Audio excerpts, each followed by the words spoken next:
Look at the camera, just look at me. I'll catch you off angle. Yeah. Okay. I hate Him too. All right. So why don't you just begin? Tell me again who you are, kind of your position, and then tell me about how you came to be where you are today. Yeah. My name is Michael Oh. I'm president of a ministry called CBI Japan here in Nagoya, Japan. My story kind of goes way back to kind of the earlier days of mission work in Korea, when I'm the fifth generation of Christian on my father's side. My father grew up during the Japanese occupation of Korea, which was essentially kind of from 1905-ish to 1910 or so till 1945. And he was born with a Japanese name, Matsuyama Hideo. And he and my family at that time, they were very poor. My father's the oldest of 9, but it was really the Christian faith that helped them survive this, maybe one of the darkest periods of history for the Korean people.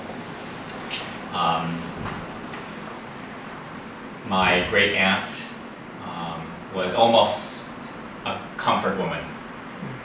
Comfort women were 150 to 200,000 young Korean women and girls who were basically either kidnapped or duped into becoming sex slaves for the Japanese Imperial Army.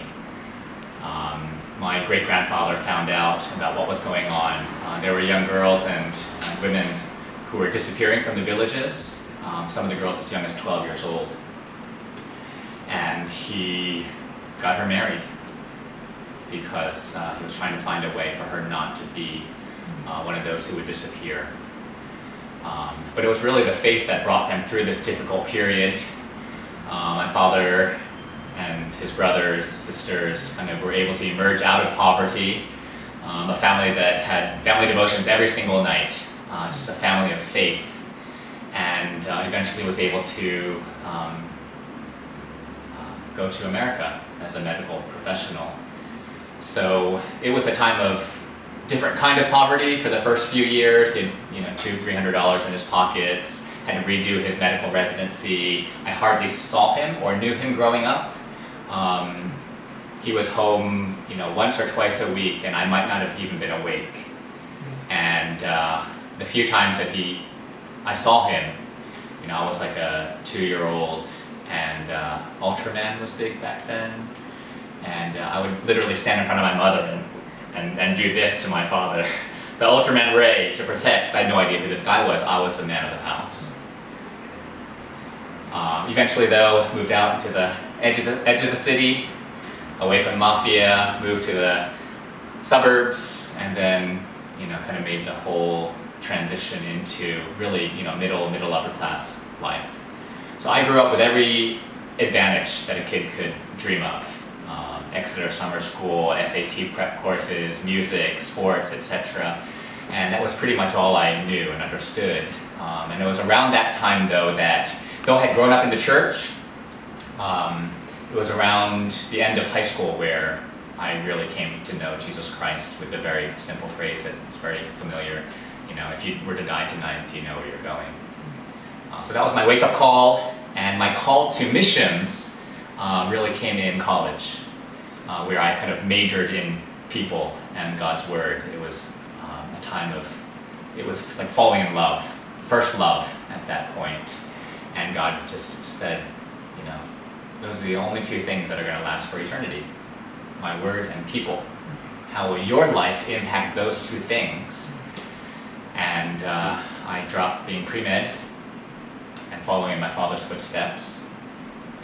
Had a meal with my father and said I want to be a missionary to China or Japan. He said no. I said, thank you for everything that you've done for my sister and for me. But I refuse to live my life just to work hard to get to a good college, to get a good job, and make lots of money, so my kids can have every opportunity to study hard, get into a good college, get a good job, make lots of money, so their kids can have every opportunity to get into a good college, get a good job, make lots of money. I refuse to live my life that way. And that was when one of the few crazy conversations in my life where the grace of God was shown to me that I was not slapped in the face. And my love for God's glory among the lost was born at that time. And the next few years were kind of the, exploring the path of how that would happen, where that would happen, why it would happen. And our ministry today, my life, is basically the answer to 3 questions that I often ask. What is the most important strategic thing that you can possibly do with your life? And for me, it's investing my life in the lost, in people, and God's word, and His glory in those 2 things. Number 2, where is the most strategic, needy, best place you can possibly do that most important thing? And for my wife Pearl and I, the answer to that was in the 1040 window. And the personal call was to the largest unreached nation in the world, Japan. And the other personal call that I can share about is just the concrete call to obey Christ's command to love your enemies. And for us, those 2 things led us to Japan.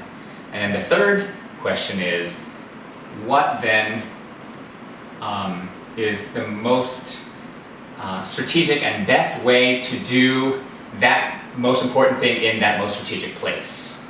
And for us then it was the answer was it's to train leaders. When we first arrived in Japan in 98 and 99, it was essential. It was like a research year and a half. It was asking questions, it was talking to missionaries, talking to pastors, talking to young Christians, and saying, what can be done?